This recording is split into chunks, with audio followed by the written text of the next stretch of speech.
What if your numbers have blank or even alphabet? This 0 is not a 0, it's an O, capital O. 0 looks like this. This is capital O. So this is an alphabet. How do you cater for this? Or even negative numbers or numbers more than 100, because a student cannot get negative numbers or more than 100. So how do you cater for that? Most of the time we use if function. Although there are better tools to be used to detect blank cells or negative numbers, numbers more than or less than certain numbers, that is data validation. But we will work with this in a later video. Let's see how we can work this out with if statement. Start with a blank. If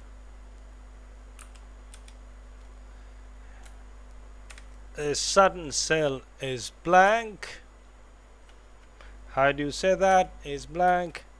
Double quote with no gaps,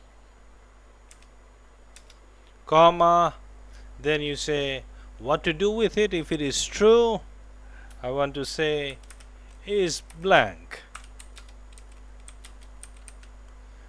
Is blank, full stop, comma, double quote, and then if it is false, what to do? I point out to the same cell. That is, if it is not blank, I give it, direct it back to the same cell. So it gives me, you see, the values, because these cells are not blank, only this is blank, so it gives me is blank. The result is blank. Otherwise, it gives out the cell value, original cell value. Now, how do you find out if a cell value contains text, not numbers? Now, with if statement, you have to use count and count A. Why? Count gives you 1 if the cell value it is counting contains number, and 0 if there is any text in that cell value. Like this count of B2, this particular cell, the result is 1, but B6 the result is 0 because it has text in the cell value, and this is a text. So count gives you 0. Count A, on the other hand, gives you 1 because it has value. But since this particular cell B10 has no value, in both cases it gives the result 0 because there is no value here. If we compare these two values, I get true or false. That is, if it's true that count is less than count A, then I know the cell value has text in it. Let's see how it works. Equals to if. It starts with if, of course. Then I say count. Count B2. I'm comparing cell value of B2 with again B2 but count A. So if it is less than count A of B2, now if it is true, then it gives me the result.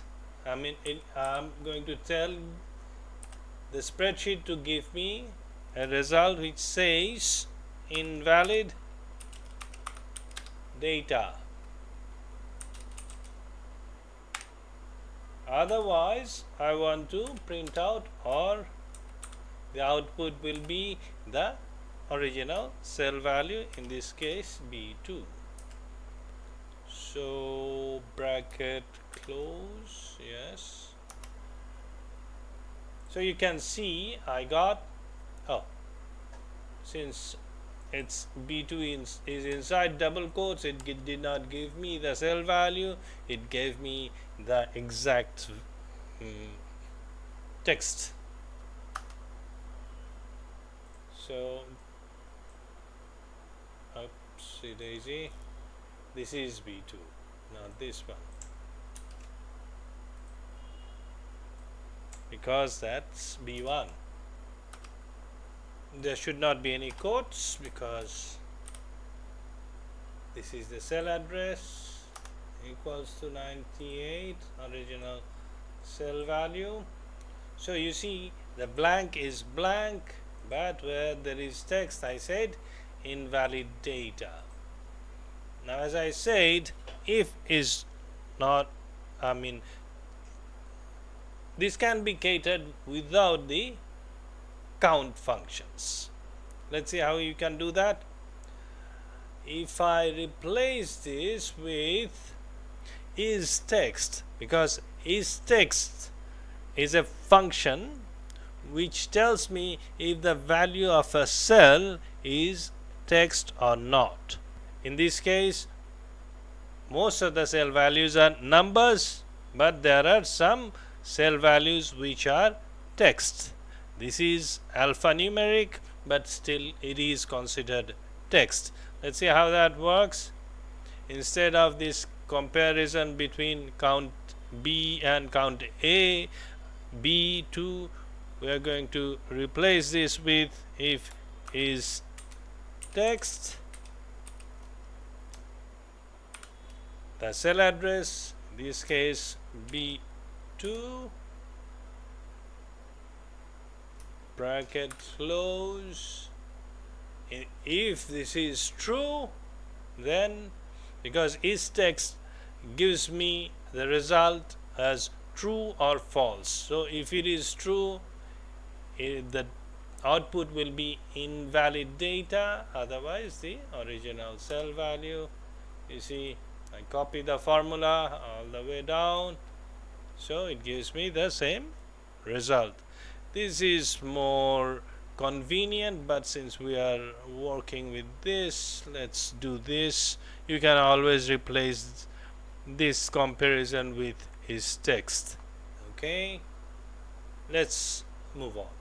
Now this B2 does not make sense. Let's give this a grading. So instead of B2, I can pass an if statement here which will grade the number. If bracket start, I'm going to compare B2, of course, B2. If this is greater or equal to 90, the student will get A. Otherwise, for now, let's just give him a pass mark. Okay, yes, this one.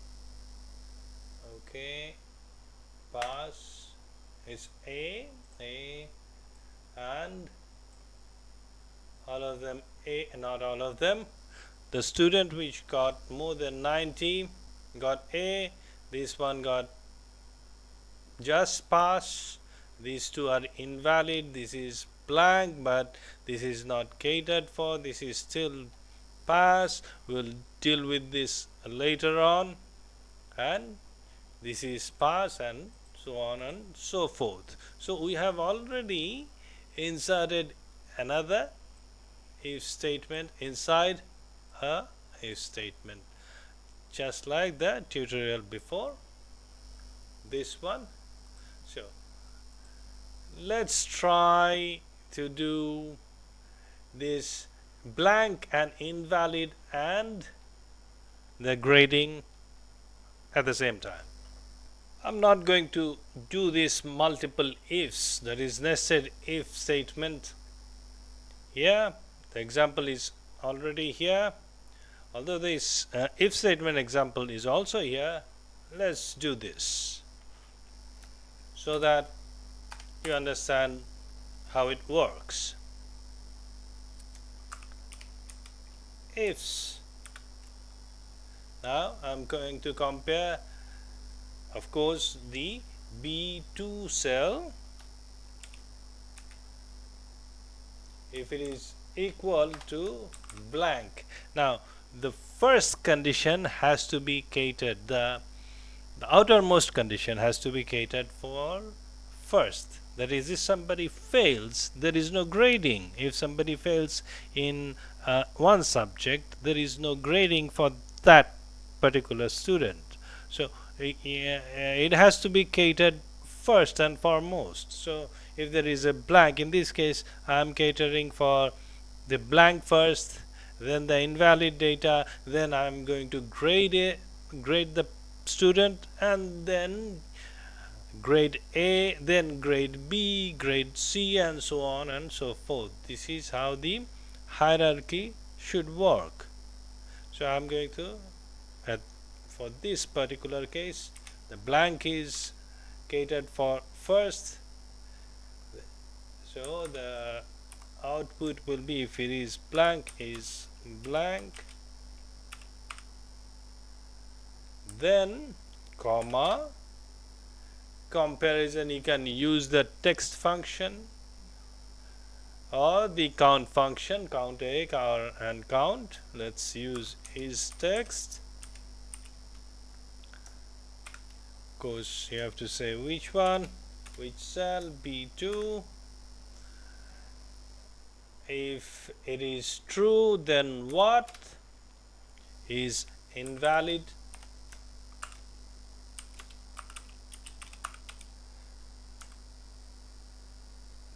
Then if it is not invalid, what? Comma.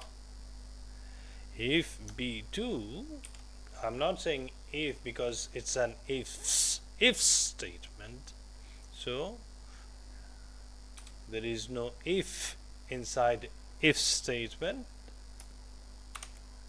is greater than and equal to 90, the student will get grade of A. An if statement has to have a true or false argument at the end of all the conditions. Then the last option in this case is pass. If none of the conditions meet, what happens? For this particular case, I am going to give him a passing grade. So brackets, there is only one. Okay. So you see, AA, this is pass because it's not greater than 90. It's 88. We'll see how to mark them for A, B, C, D later on, but for now we are just going to give them pass mark, and this is A, this is invalid, and this is blank. So you see, this is how if works and ifs work for different types of data. So far we have only used the comparison operators. What are the comparison operators? These are less than, equal to, greater than, and so on. But logical operators are and, or, not. Let's see how they work. Now for this case I have to have two datas for the comparison, because in this case both the score has to be greater than 50, then the person passes, otherwise he fails. This is a build up for our last project, which gives me this result. A plus, A, B, B, C, referred because he is sick, and so on and so forth. For that we have to start small, and we start with a single AND function in an if function. Let's see how it works. Equals to if. Now here I am using AND to confirm that both B3 and C3 is greater than 50.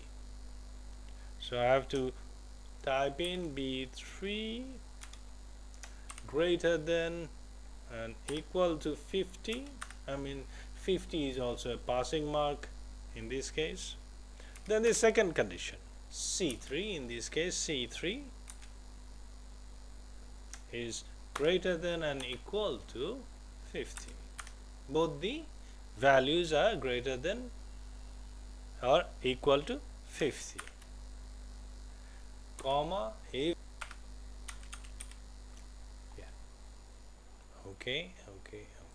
If this is true, then I give him pass both, otherwise failed, inside double quote of course, and bracket close. So you see, this passed both failed because any one of them, either one of them is less than 50. So this is also 41, still failed because it's an AND statement. Both the conditions or all the conditions inside the AND bracket, that is this bracket, has to meet the conditions that I am providing. If this is true, then pass, otherwise failed. So this is how we use AND. We'll later on see how OR is used, and we'll put all of them together to get our result here. That's all for today.